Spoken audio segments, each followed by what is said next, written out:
Setelah 12 tahun, kasus pembunuhan Munir Said Thalib masih terkatung-katung, tidak jelas penuntasannya.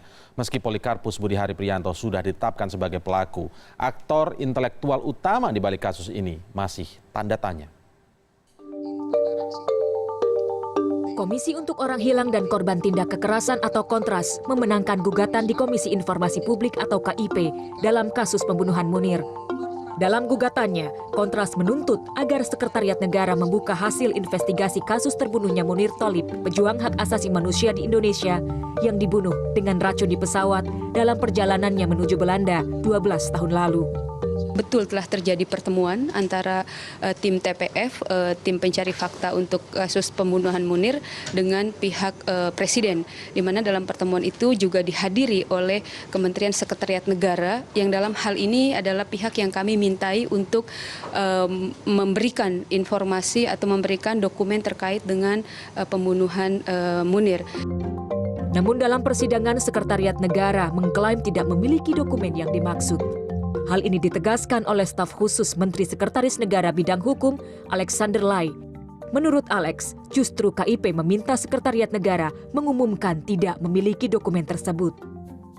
Kementerian Sekretariat Negara mengumumkan pernyataan yang disampaikan Kementerian Sekretariat Negara pada persidangan KIP tersebut bahwa Kementerian Sekretariat Negara tidak memiliki dokumen yang namanya laporan TPF. Padahal menurut dua anggota tim pencari fakta, Hendardi dan Usman Hamid, dokumen tersebut telah diserahkan di Istana Negara kepada Presiden saat itu, Susilo Bambang Yudhoyono, Sekretaris Negara Yusril Ihza Mahendra, dan menteri terkait lain pada 25 Juni 2005. Oleh karenanya, tidak masuk akal jika dokumen hasil investigasi tim pencari fakta atau TPF dinyatakan hilang ataupun tidak tersimpan. Kalau memang misalnya hilang, ya harusnya itu dilapor dong, ada upaya tindak pidana dong. Itu kan dokumen negara, itu dokumen yang dibikin dari tim pencari fakta. Tim pencari fakta dulu dibiayai oleh rakyat dari APBN. Selain mendesak Sekretariat Negara, Kontras juga mendesak Presiden Joko Widodo secara resmi segera mengumumkan hasil penyelidikan tim pencari fakta kasus pembunuhan Munir ke publik. Hal ini merujuk kepada poin ke-9 Keputusan Presiden Republik Indonesia nomor 111 tahun 2004 tentang pembentukan tim pencari fakta kasus meninggalnya Munir. Poin tersebut menegaskan wajib hukumnya negara membuka fakta yang ada terkait kasus pembunuhan Munir Thalib. Namun nyatanya, hingga 12 tahun Munir berkalang tanah, hasil penyelidikan TPF yang menggunakan fasilitas negara tersebut tidak pernah diungkap ke hadapan publik.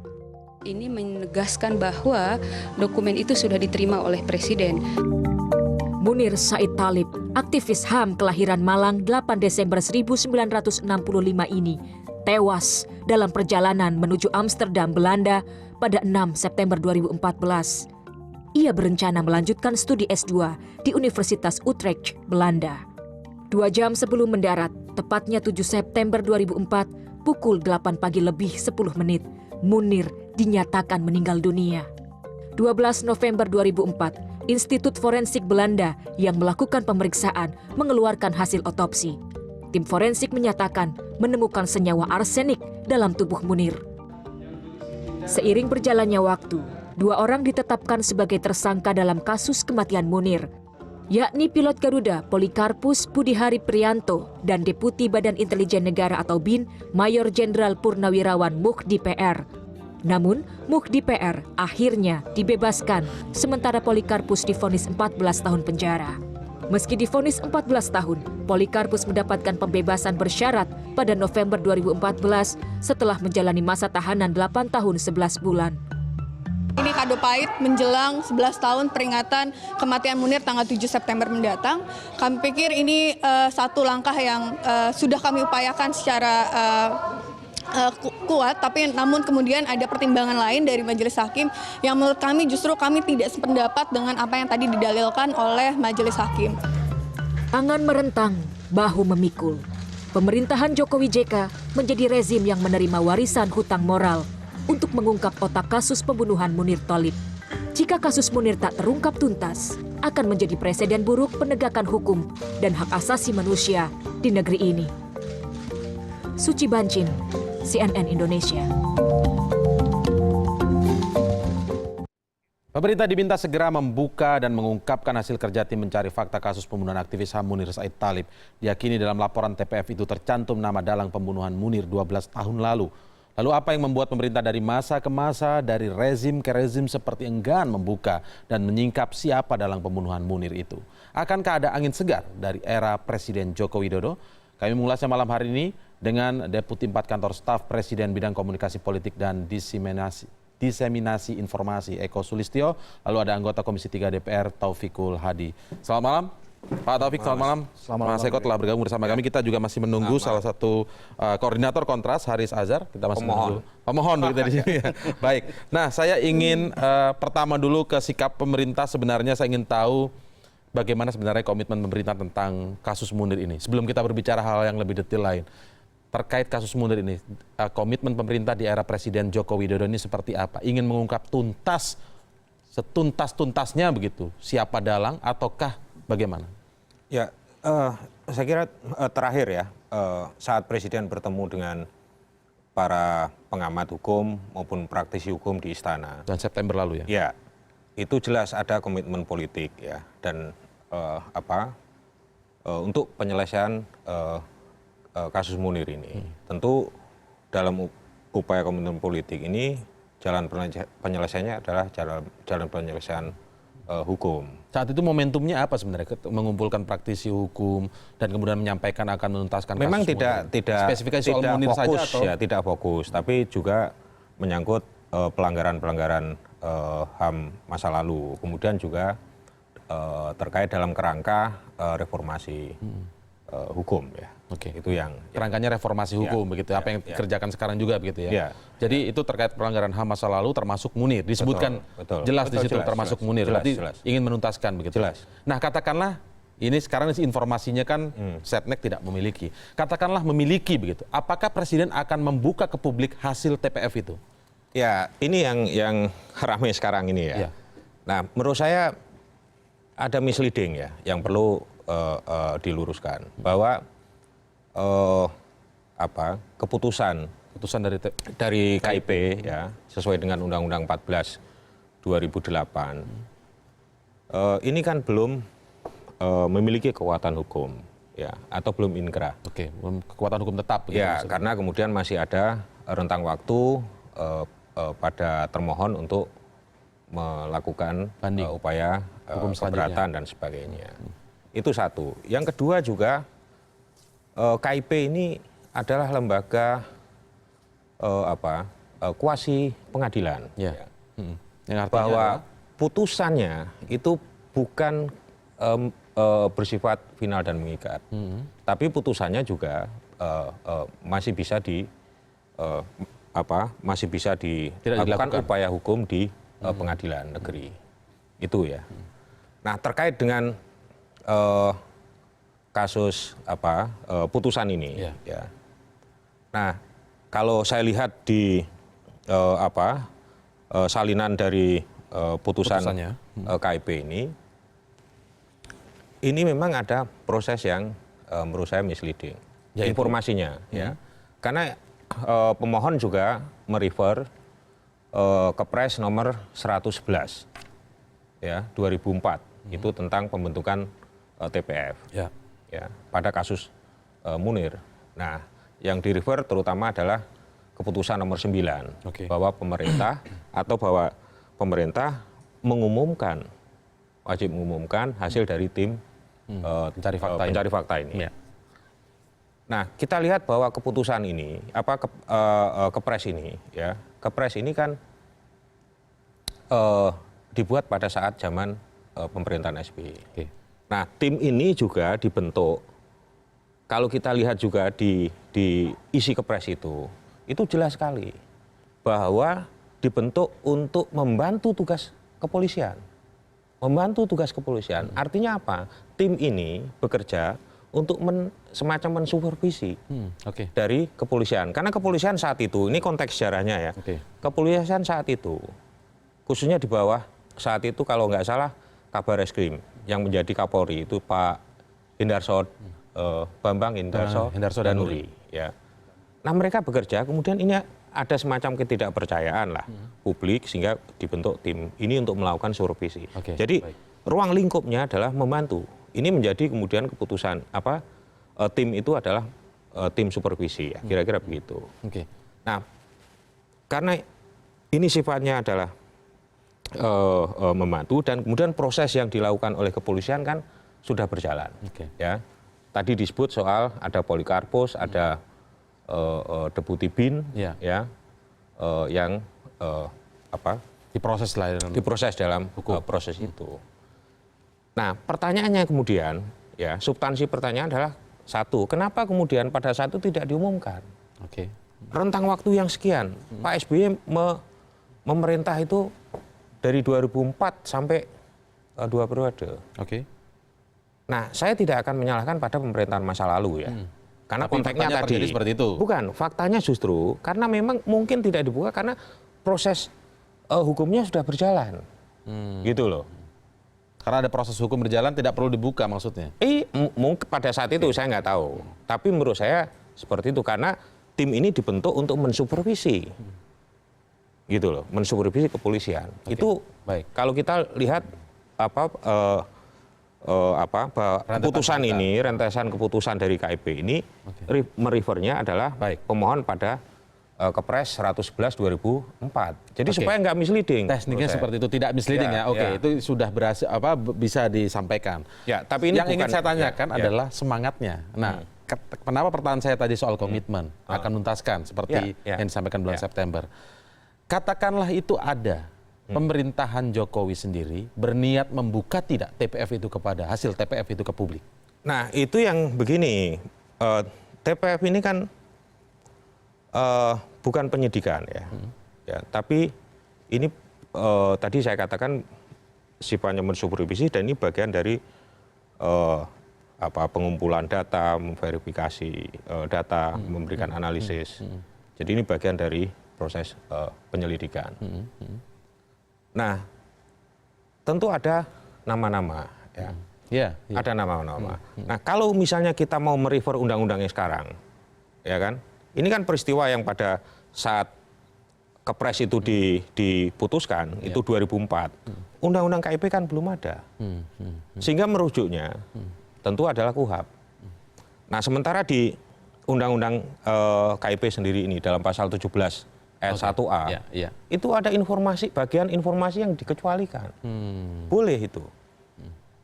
Iya, maksud saya ketika katakanlah apa undang-undangnya ada yang baru atau tidak, tapi ini kan setelah ada komitmen seperti itu, masyarakat bertanya 12 tahun, terutama terhadap keluarga Ya, tahu. Munir, apakah berniat tidak membuka TPF? Sangat itu? berniat. Akan dibuka ke Jadi publik? begini. Jadi akan dibuka ke publik ya, Mas Eko ya? Jadi begini, mohon maaf. Iya.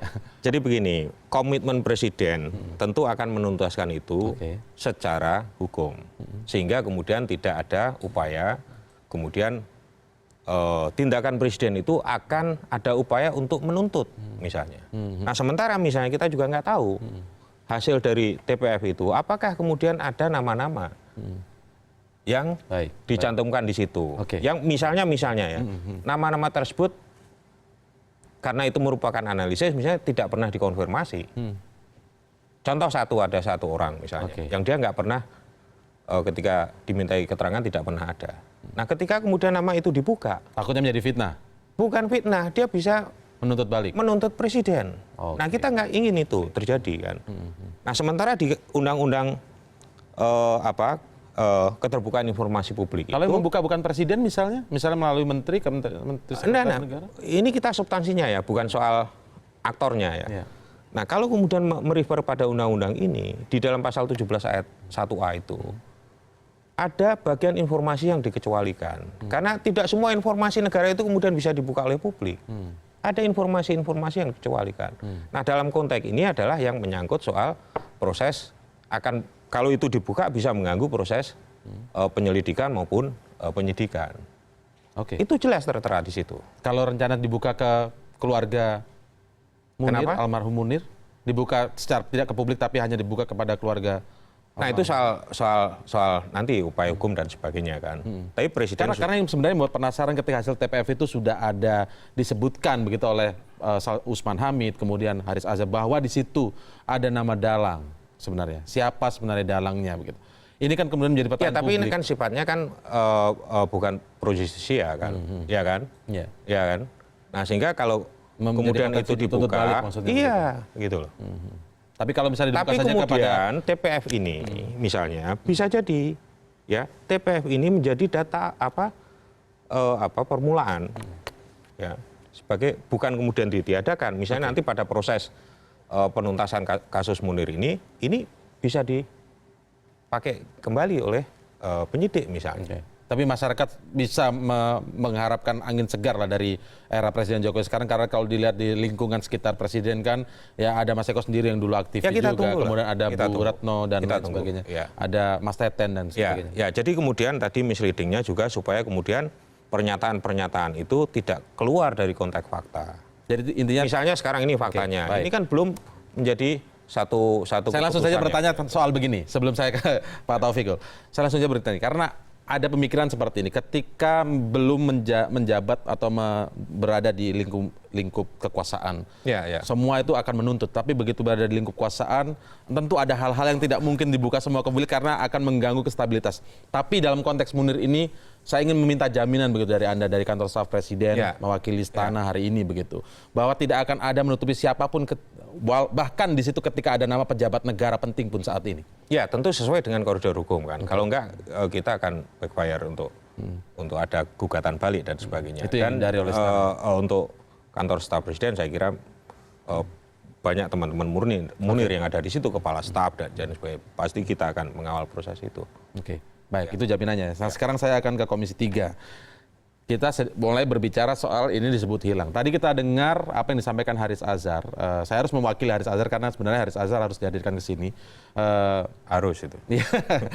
Disebutkan tadi bahwa ketika kalau memang itu hilang, ini kan dokumen negara, berarti ada tindak pidana dong. Komisi 3 melihatnya seperti apa? Harusnya sudah dilakukan seperti apa pemerintah mengambil langkah-langkahnya? Kalau hanya sekedar menelusuri dan lain sebagainya, cukupkah itu? Menurut saya nggak boleh hilang. Karena ini negara. Ya. Negara itu adalah sebuah pusat dari keyakinan masyarakat. Hadirnya dia di sana itu karena keyakinan dia kepada negara. Oke. Karena itu dia tidak boleh main-main menurut saya. Nah kalau mengatakan bahwa itu hilang, itu adalah main-main, nggak boleh itu. Kalau menurut saya. Dan Sebenarnya nggak boleh juga menyampaikan alasan bahwa itu Nggak kami boleh, tidak menurut memiliki, begitu nggak boleh? Nggak boleh karena itu akan membuat masyarakat, membuat publik nanti tidak percaya lagi kepada pemerintah. Karena itu adalah berhati-hati menyatakan sesuatu dengan tanpa berpikir panjang. Oke, Ya. baik. Karena, nah itu penting sekali kita harus ingatkan kepada pemerintah, jangan membuat pernyataan sembarangan. Tetapi ini saya menganggap ini adalah bukan sesuatu yang telah tidak kecerobohan, tetapi barangkali mungkin bukan taraf dia untuk berbicara yang seperti itu. Ya kita bisa diperbaiki hal itu menurut saya. Maksudnya Anda memaklumi? Ya kalau memang sekedar itu, tetapi menurut saya tidak meyakini bahwa itu hilang. Karena apa? Anda meyakini tidak hilang? Ada di Kementerian Sekretariat Negara maksudnya? Kalau saya meyakini tidak hilang, karena kenapa? Itu kan mudah ditelusuri. Kalau itu adalah pada pemerintahan sebelumnya itu adalah ada pejabat yang bertanggung jawab, yaitu adalah Mensesnek sebelumnya. Oke. Menurut saya panggil dia, tanyakan kemana. Karena itu kan mudah ditelusuri itu. Artinya nggak rumit sebenarnya? Nggak rumit, ya. Itu menurut saya. Dan saya berharap bahwa pemerintah memang harus memberi contoh, mematuhi. Karena ini adalah KIP ini adalah sebuah lembaga konstitusional, ya. Dan kita memulai itu adalah serius sekali karena menurut saya ini adalah pemerintahan ini adalah pemerintahan yang ada komitmen penegakan hukum. Karena itu menurut saya pemerintah sekarang ini harus memberikan contoh bagaimana kita melakukan penegakan hukum terhadap hal tersebut. Ya, tapi siapapun yang memerintahkan. Faktanya sekarang kan yang disampaikan oleh Kementerian Sekretariat Negara, begitu melalui staf khususnya tadi, Alexander Lai, bahwa Kementerian Sekretariat Negara tidak memiliki dokumen tersebut. Begitu. Apa yang harus dilakukan kalau kemudian faktanya adalah seperti itu, begitu? Apalagi kita tidak bicara ini soal TPF Munir dulu lah, ini soal dokumen negara begitu. Ketika disampaikan hilang, apa yang harus dilakukan? Apakah cukup hanya menyampaikan itu, tidak menganggap ini menjadi sebuah hal yang serius? Bagaimana menurut Komisi 3? Menurut saya serius sekali. Karena itu Ya, artinya harus bagaimana sebenarnya yang dilakukan oleh... tidak ada, kami akan mengingatkan pemerintah bahwa itu adalah keputusan KIP, itulah untuk dibuka. Jadi beri akses kepada publik. Karena itu adalah segala sesuatu sekarang ini tidak mudah itu, kemudian itu harus ditutup oleh pemerintah. Karena kita ada undang-undang. Undang-undang nomor 14 tahun 2008, yaitu adalah tentang transparansi proses sesuatu.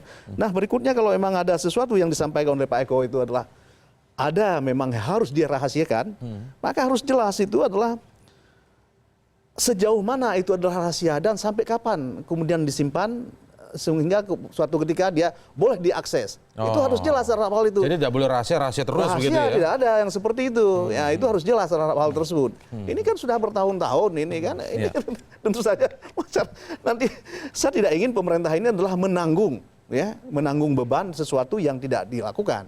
Itu adalah di masa lalu. Maka menurut saya ini harus segala sesuatu dilakukan karena apa, nanti itu adalah beban di masa lalu, kemudian nanti masyarakat itu adalah melihat bahwa yang tidak sungguh-sungguh yang sekarang ini kan itu berbahaya itu. Karena itu menurut saya ini harus sekarang. Baik. Silakan. Pertanyaan saya masih, apakah ada angin segar di era pemerintahan Joko Widodo ini? Kenapa saya ulang terus pertanyaan seperti itu? Karena kalau kita lihat kasus Munir ini dari orang yang memperhatikan bersemangat menanti hasilnya sampai kemudian akhirnya malas paling cuma ditutupi dan lain sebagainya. Nah, kita akan menagih janji pemerintahan sekarang ini yang disebut komitmen tadi akan membuka masalah HAM di masa lalu, terutama kasus Munir ini dulu. Kita akan melihat seperti apa kelanjutannya. Kami akan segera kembali saat lagi.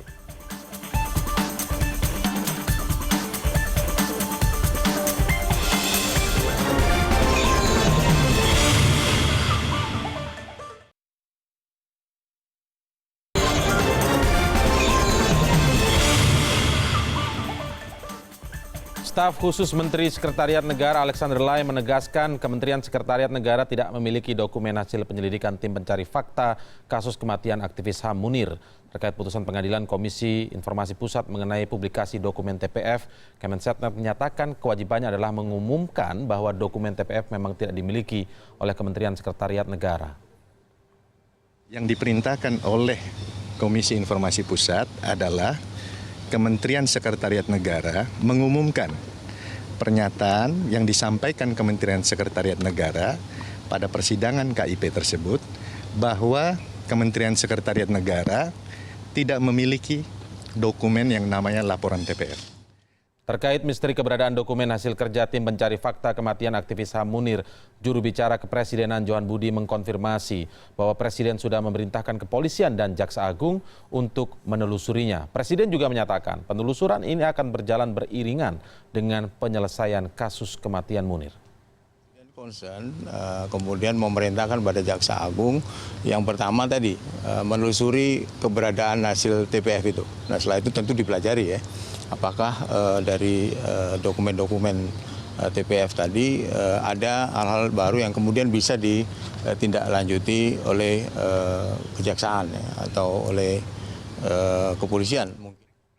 Senin 10 Oktober lalu, Komisi untuk Orang Hilang dan Korban Tindak Kekerasan Kontras memenangkan gugatan atas Kementerian Sekretariat Negara terkait temuan tim pencari fakta kasus Munir. Kontras mendesak pemerintah untuk segera mengumumkan hasil TPF tersebut kepada publik. Menanggapi putusan tersebut, Koordinator Kontras Haris Azhar menyatakan Sekretariat Negara seharusnya bertugas mengelola informasi dan administrasi hingga tidak ada alasan dokumen hasil investigasi tim pencari fakta atau TPF hilang atau tidak disimpan. Dalam persidangan, pihak Sekretariat Negara mengklaim tidak memiliki dokumen yang dimaksud. Pengumuman hasil investigasi TPF dianggap sebagai angin segar menguak tabir pembunuhan aktivis HAM Munir. Apalagi hingga kini proses pidana baru menjerat Polikarpus. 24 Juni 2005, hasil investigasi TPF telah secara resmi diterima Presiden dan semestinya dipublikasikan kepada masyarakat. Namun kenyataannya tidak pernah dipublikasikan sampai sekarang. Istri Munir, Suciwati, juga mempertanyakan janji Presiden Joko Widodo dalam menuntaskan kasus HAM ini. Langsung saja saya menuju ke Koordinator Kontras, Haris Azhar. Selamat malam, Bang Haris. Baik, saya ingin penjelasan lebih lengkap. Tadi sempat kita cubik, tapi saya ingin penjelasan lebih lengkap bagaimana Anda menanggapi ketika disebutkan bahwa Kemensetnek tidak memiliki dokumen TPF ini? Berarti kantor Seknek atau Sesnek, sebutnya apa sih? Kemensetnek. Setnek saja. Setnek. Itu melakukan satu pelanggaran hukum. Kenapa demikian? Karena ada 2 aturan yang menyatakan bahwa harusnya dokumen itu ada di situ. Satu, Kepres TPF Munir. Yang kedua, terkait dengan peraturan yang mengatur soal tugas dan fungsi Setnek. Dia mengurus administrasi presiden. Dan itu sempat dibantah. Jadi kita juga pelajari bantahan-bantahan dari Setnek. Saya agak prihatin kalau kantor Ring 1 punya bantahan-bantahan selama di proses adjudikasi itu. Misalnya melihat kasus Munir sebagai pelanggaran HAM yang berat. Secara undang-undang kalau pelanggaran HAM berat itu prosesnya lain. Ini padahal TPF ini tindak pidana, udah jelas tuh ceritanya udah panjang lah. Kok dia ngebantah pakai Undang-Undang 26, itu udah menurut saya ngawur. Yang kedua, di satu sisi bilang pakai Undang-Undang 26 berarti Komnas penyelidiknya, tapi juga mengatakan bahwa minta aja, kontras minta aja ke TPF. Berarti mereka nggak paham cerita waktu itu. Yang ketiga, saya nggak bisa membayangkan Republik ini kalau presidennya harus ngurus berkas sendirian. Jadi mereka bilang Setnek itu tugasnya administrasi. Kalau administrasi berarti kita sia-sia punya Setnek sehari ini, makan duit banyak, tapi ngakuin ngurus berkas saja nggak mau. Jadi saya pada posisi untuk mengatakan bahwa secara hukum dokumen itu harus ada di kantor Setnek.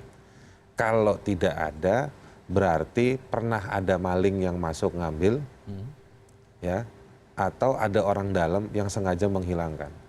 Yang berikutnya saya ingin sampaikan, saya kok merasa ya, saya utarakan saja nih, tidak ada pernyataan, tapi saya mau mengatakan rasa-rasanya sepertinya rezim pemerintahan hari ini kayak mau nyalahin rezimnya SBY. Kenapa demikian? Karena saya nggak tahu. Saya seolah-olah bilang bahwa waktu itu silahkan tanya begitu-begitu. kalau misalnya memang faktanya seperti itu gimana?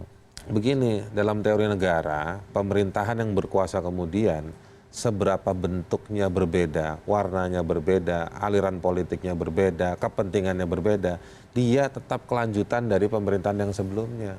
Kalau pemerintahan sebelumnya rusak, jelek, bobrok, ya dikoreksi. Kalau bagus, diteruskan. Gitu. Jangan merasa bahwa ini bukan kami, itu yang dulu, kayak gitu. Seolah-olah mau bilang seperti itu.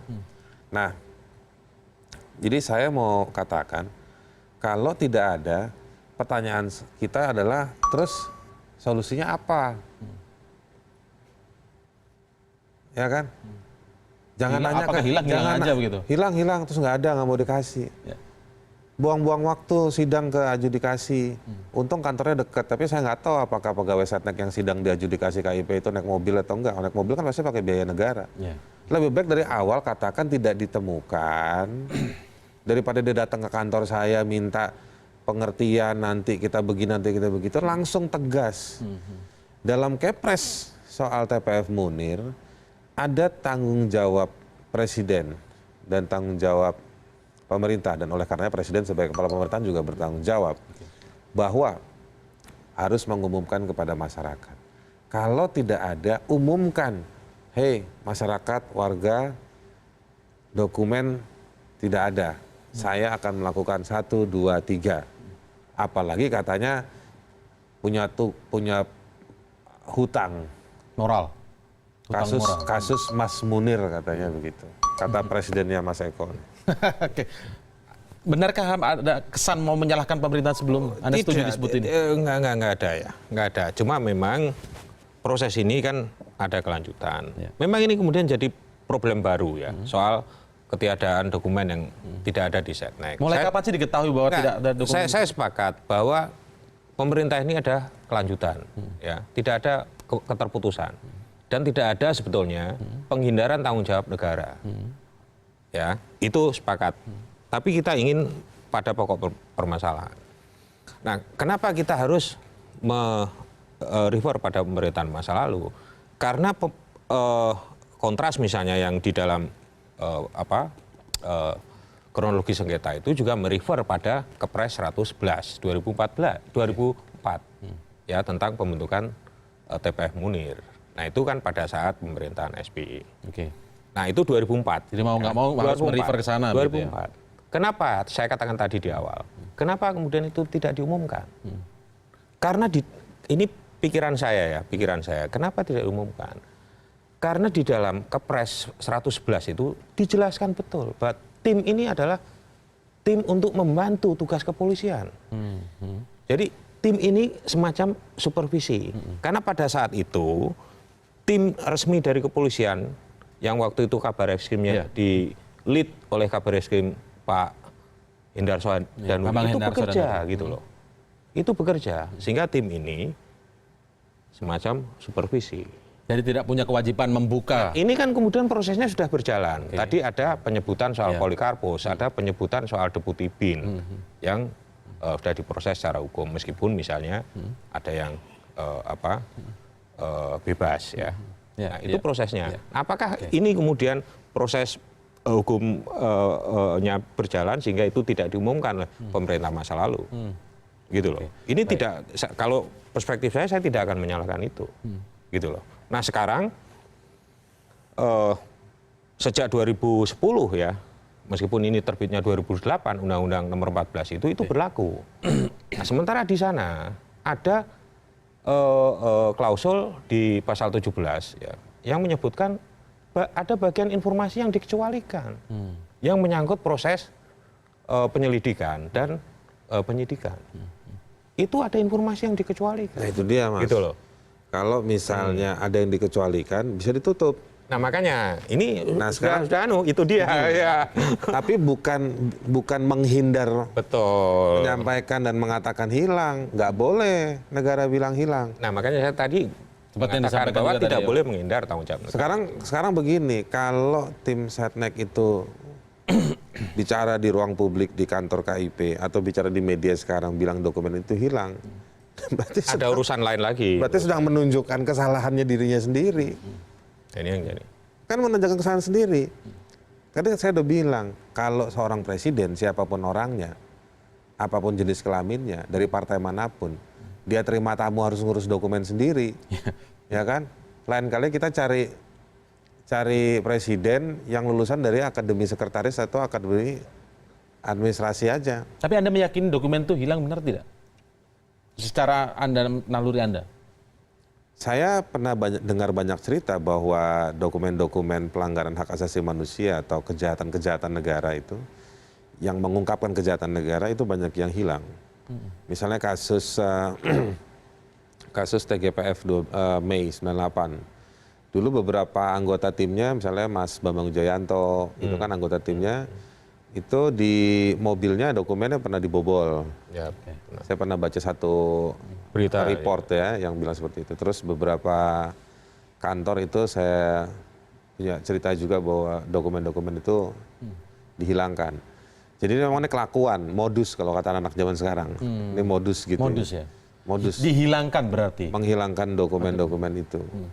Nah jadi memang, tapi kalau memang benar terjadi penghilangan-penghilangan itu, kita tetap nuntut negara harus bicara. Nggak boleh sekedar bicara hilang. Jadi no hard feeling ya, ini bukan soal Jokowi atau SBY. Ya. Siapapun presiden habis Jokowi juga nanti mungkin kalau ini masih berlanjut dia tetap punya tanggung jawab. Masalahnya kan begini, ada yang bilang kemarin, Kontras punya nggak dokumennya? Pernah baca nggak anggota TPF misalnya Bang Hendardi atau Usman Hamid juga ditanya begitu. Masalahnya bukan dari mereka. Kalau kita keluar dari acara dari studio CNN ini di depan tiba-tiba ada yang kasih dokumen itu, meaningnya berbeda, pengertiannya berbeda. Tapi kan yang kita tuntut sekarang negara tampil. Katanya kan presiden mau bilang mau apa namanya istilahnya Jokowi ini hadir. Negara harus hadir, ya kan? Lah ini yang undang udah banyak kok nggak hadir-hadir. Ya.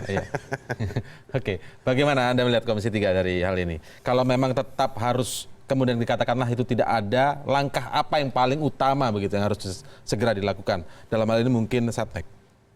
Jadi ini kan ada sejumlah langkah. Karena ini kan belum final.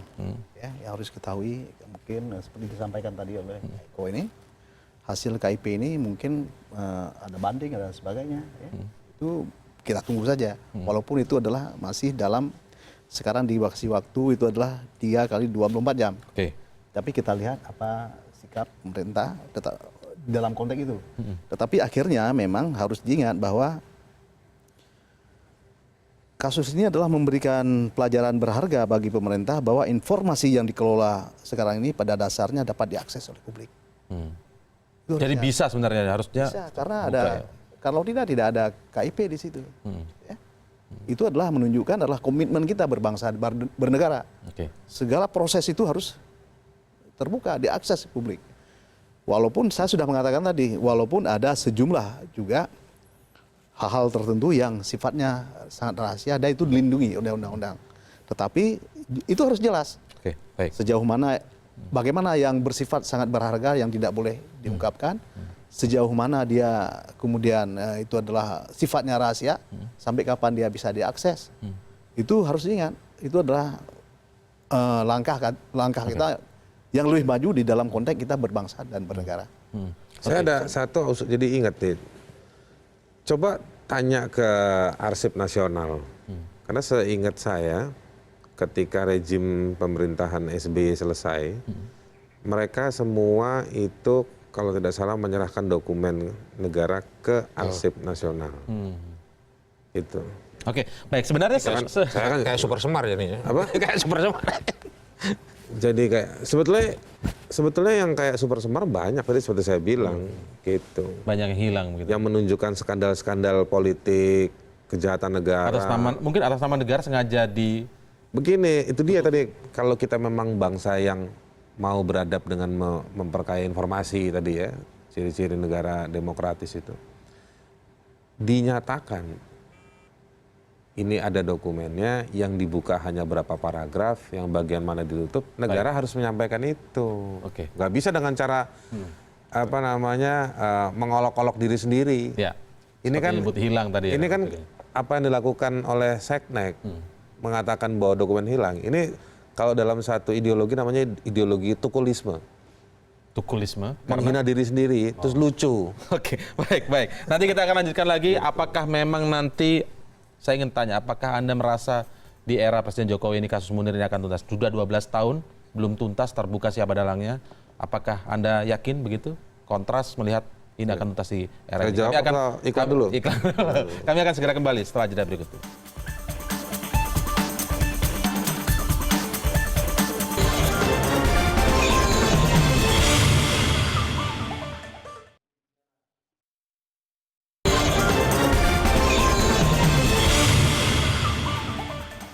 Jika memang dokumen hasil kerja tim mencari fakta kasus pembunuhan Munir ini hilang begitu, tidak temukan atau ada miss di era pemerintahan sebelumnya, apakah rencana pemerintah saat ini akan misalnya memanggil pejabat-pejabat saat itu, atau mungkin misalnya Presiden Joko Widodo berkomunikasi langsung dengan Presiden SBY? Apakah ada rencana seperti itu? Menurut saya nggak akan nyampe ke situ. Kenapa demikian? Kenapa demikian? Ya karena ini levelnya kan pejabat informasi tapi saat itu kan Presiden SBY dilaporkan PPD itu eselon 2 gitu loh. Jadi nggak perlu ditarik-tarik ke presiden. Nah yang penting pada presiden itu adalah saat terakhir misalnya ketemu dengan para praktisi hukum dan pengamat hukum, bahwa dia akan menuntaskan masalah ini sesuai dengan prosedur hukum. Itu yang. Nah ini kan kemudian menjadi persoalan lain karena kemudian ada reasoning yang semacam itu kan. Nah kembali lagi kepada persoalan tadi soal putusan KIP. Nah, misalnya soal membuka. Tadi ya Haris menarik. Artinya bahwa kita punya pandangan yang sama terhadap undang-undang ini, terhadap Undang-Undang 14 2008. Bahwa di sana ada bagian informasi yang harus dikecualikan. Nah, itu dari keseluruhan misalnya. Dari keseluruhan misalnya dokumen TPF itu harus dipelajari. Harus dikaji, mana yang kemudian bisa diinformasikan publik. Tapi harus ditemukan dulu laporannya. Kenapa? Harus ditemukan dulu. Kalau misalnya ada bagian yang seperti tidak boleh dibuka itu, misalnya ada nama seorang yang tidak dibuka, menurut Anda seperti apa? kalau dalam isi dokumen itu kan ada Menurut saya itu perdebatan lain. Nah ini kan bukan itu perdebatan pro-justisia, lain. kan? Oke. Tapi harus dinyatakan dulu oleh presiden dan disampaikan ke publik lewat pemerintah. Artinya presiden bisa menunjuk pembantunya di bawahnya untuk mengumumkan. Itu bisa. Gitu. Ya, yang bagian-bagian mana saja. Tapi juga harus diikuti dengan apa tindak lanjutnya. Gitu. Apakah ini menjadi sulit, menjadi rumit begitu ketika Enggak juga, memang enggak. ketika, nah ini makanya saya bertanya, ketika kemudian masalahnya adalah harus menutupi nama seorang. Ini pemikiran masyarakat begitu. Apa yang menjadi sulit ketika Begini, ada kalau di TPF? masyarakat sudah tahu kok bahwa Munir itu dibunuh lewat operasi intelijen. Itu di persepsi publik. Bikin aja survei. Kan sekarang banyak lembaga survei. Dibunuh lewat satu konspirasi kekuasaan. Masyarakat sudah tahu itu. Kita kan ditanya terus sama masyarakat. Ya, Gimana kasus katakanlah Mas itu Munir? misalnya seperti yang Anda sebutkan tadi, begitu kan? Itu maksud saya begini, itulah di dalam perspektif saya, ya. Saya tidak ingin kemudian orang menduga-duga, Nah, masyarakat menduga-duga, karena itu harus transparan. Dibuka aja gitu. Nah, dibuka saja, maksudnya saya tidak sependapat bahwasanya ini adalah melalui sebuah proses intelijen. Saya belum sependapat seperti itu. Tetapi kalau Karena itu memang buka itu saja, adalah, gitu ya? tetapi agar itu adalah menutupi kemudian rasa curiga masyarakat, ini harus transparan. Itu maksud saya. Iya. ya, Itu saya jadi- coba mencari logikanya.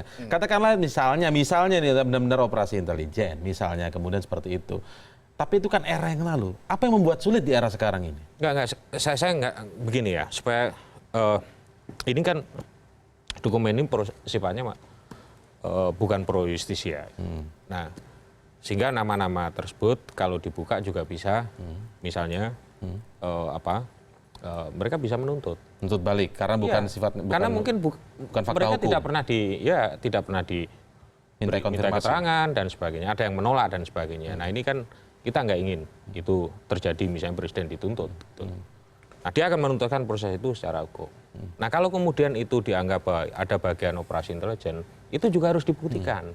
Karena kalau ada operasi yang terstruktur semacam itu, nanti penyidikannya akan masuk pada wilayah Oke. Undang-Undang 26 Oke. sebagai pelanggaran berat. Begini, Kalau Mas Eko, pendapat seperti itu bagaimana? jadi gini, di satu sisi memang kalau ada nama harus dilindungi, tetapi juga pentingnya dokumen itu dibuka. Oh iya.